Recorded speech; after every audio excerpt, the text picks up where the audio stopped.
Kenneth, what do you think? What I think is complicated.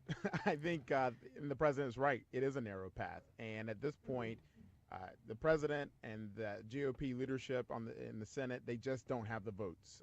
The GOP leaders, they're pushing this July 4th recess vote for it to happen before then, which means they've got this week. They've got until Friday, and you've got 5 senators who are no. You've got another 5 who are expressing concern, and you got the whole Democratic caucus who's against it. So with those numbers, you do not have it. But we know that the Senate Majority Whip, John Cornyn from Texas, he's already said, look, we're trying to do this week. There's a sense of urgency. We've got to get it done. And he believes that it will be close. From our tally and from our numbers and the senators we've spoken with, including Rand Paul, conservatives who are just completely against this bill the way it is. And there will have to be some really intense negotiations that happen this week for this to happen. Is it possible? Of course it is. We saw what happened on the House side. You remember when the House, it was a no on their version?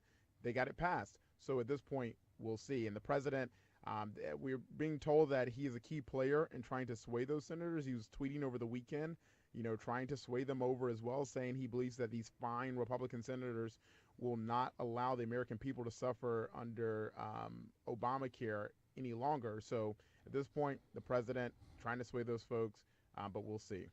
How long do you think it is before he changes his tone and starts to attack them on Twitter? Well, we know the president, he could flip, obviously a switch pretty quickly there, and we've seen it happen before, especially on Twitter.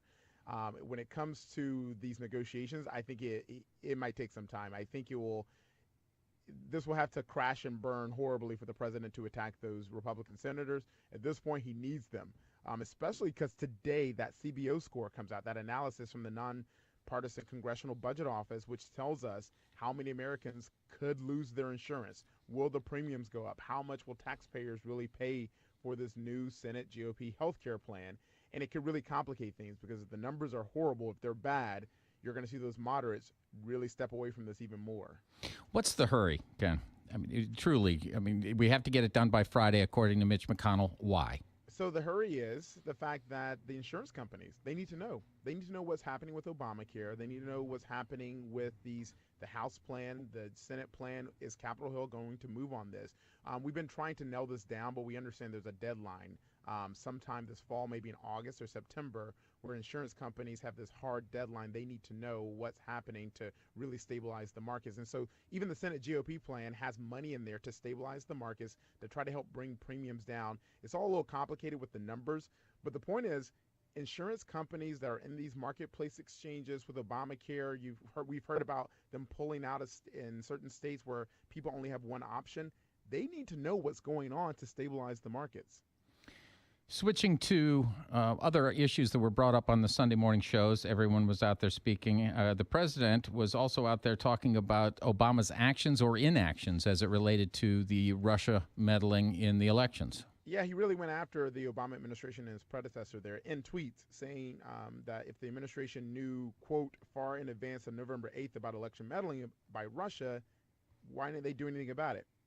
And he also accused Hillary Clinton of colluding with the Democratic Party to beat, quote, crazy Bernie Sanders. And so the president really went after the Democrats, the Obama administration, for its handling of Russia. What we do know, and this is all from the Washington Post exclusive bombshell report, that the Obama administration really had a tough time with trying to convince the high-level Republican leadership on Capitol Hill to move forward with whether or not they should let the American public know that Russia was meddling.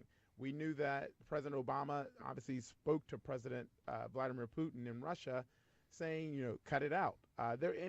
Those details really came out in that article, and the president obviously knew about some of those things, and he was tweeting about it. So many saw this as the president finally admitting that Russia meddled in the U.S. election, something that he's been slow to say.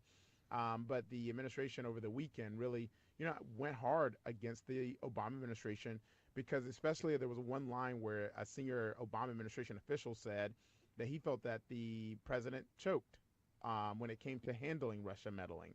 And so the Trump administration really went after the Obama administration for that.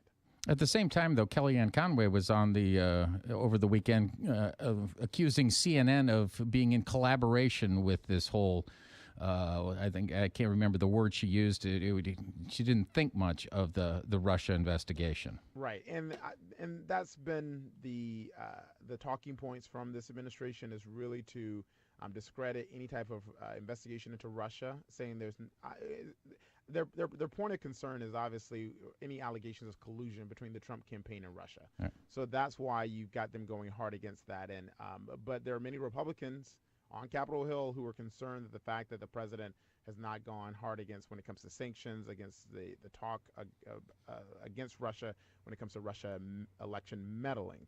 And so that's why you've seen lawmakers take action like a sanctions bill that would strip the president's power of pulling back those sanctions. Kenneth Moten, thank you very much. ABC News correspondent with the White House. Thank you. 658 KTRS.